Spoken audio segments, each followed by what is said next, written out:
दोस्तों स्वागत है हमारी एक और नई कहानी में। दोस्तों उत्तर प्रदेश के एक छोटे से गांव नवेलीपुर में पीपल का एक बहुत पुराना पेड़ था। लोग उसे भूतों का घर कहते थे। कहते हैं रात को उसके नीचे बैठने वाला कभी जिंदा नहीं लौटता।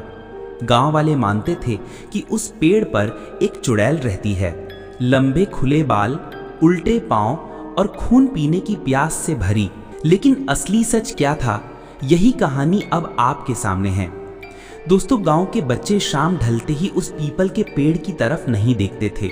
बूढ़ी औरतें कहती, अरे बेटा उस पेड़ के पास मत जाना, वहां चुड़ैल है, जिसकी भी नजर उससे मिल गई उसकी मौत तय है। गांव का नौजवान रघु हमेशा इन बातों को अंधविश्वास मानता था। वह कहता, चुड़ैल वुड़ैल जैसी कोई चीज नहीं होती, ये सब बूढ़ों की कहानियां हैं ताकि बच्चे डरें और घर पर रहें। लेकिन उसकी ये बातें एक दिन उसे भारी पड़ने वाली थीं। एक रात गांव का चरवाहा कन्हैया देर तक खेतों में गाय बकरियां बांधने में लग गया। जब वह पीपल के पास से गुजरा तो उसे लगा कोई औरत वहां बैठी है। उसने आवाज दी, कौन है? वो औरत धीरे धीरे उठी। उसके बाल जमीन तक लटक रहे थे, आंखें लाल थीं और पैर उल्टे। कन्हैया चीख मारकर भागा। अगली सुबह गांव वालों ने उसे खेत में मरा पाया। चेहरा नीला पड़ा था और शरीर पर गहरे नाखूनों के निशान थे। गांव में हड़कंप मच गया। ये चुड़ैल का काम है। रघु अब भी नहीं मान रहा था। उसने दोस्तों से कहा, कल रात में उस पेड़ के नीचे बैठूंगा, अगर सच में चुड़ैल होगी तो सबके सामने आ जाएगी। दोस्तों ने मना किया, लेकिन रघु जिद्दी था। रात के 12 बजे रघु लाठी लेकर पीपल के नीचे बैठ गया। पहले सब शांत था, फिर अचानक हवा का तेज झोंका आया। उसने देखा एक औरत उल्टे पांव चलती हुई पेड़ से उतरी। उसके दांत लंबे थे और मुंह से खून टपक रहा था। रघु का कलेजा मुंह को आ गया, लेकिन चुड़ैल ने कुछ नहीं किया। वो बस उसके चारों ओर घूमती रही और बोली, तू मेरा शिकार है। रघु किसी तरह भाग निकला। अगले दिन रघु ने गांव के सबसे बूढ़े आदमी धनीराम से पूछा, ये चुड़ैल कौन है? धनीराम ने कहा, बेटा ये कहानी बहुत पुरानी है। 100 साल पहले इसी गांव में गौरी नाम की लड़की रहती थी। वह बहुत सुंदर थी, लेकिन ठाकुर का मन उस पर आ गया। जब गौरी ने इनकार किया तो ठाकुर ने गांव वालों को झूठ बोलकर उसे डायन बता दिया। सबने मिलकर उसे इसी पीपल से बांधकर जिंदा जला दिया। धनीराम की आंखें भर आईं। उस दिन से गौरी की आत्मा चुड़ैल बनकर इसी पेड़ से बंधी है।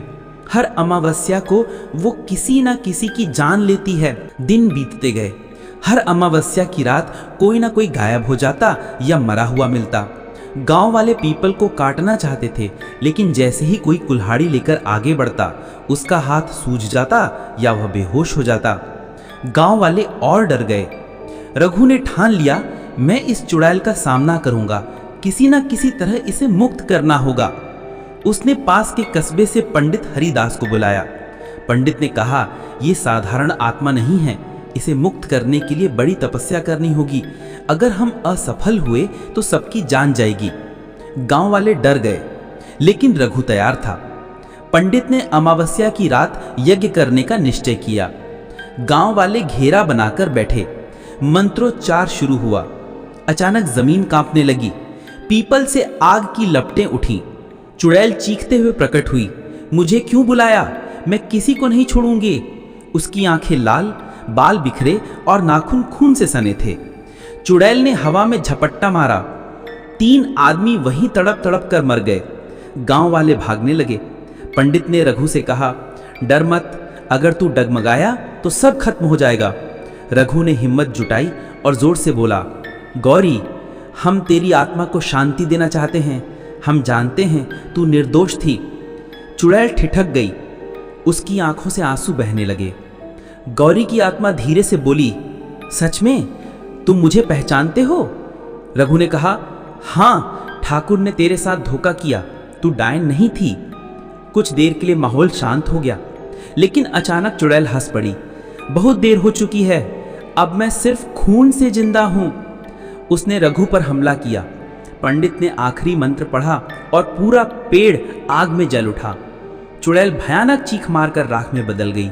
गांव वाले खुश हुए कि श्राप खत्म हो गया, रघु गांव का हीरो बन गया। लेकिन आज भी जब अमावस्या की रात आती है तो पीपल की जली हुई लकड़ियों से औरत की कराह सुनाई देती है। लोग कहते हैं गौरी की आत्मा पूरी तरह मुक्त नहीं हुई, वो किसी दिन फिर लौटेगी।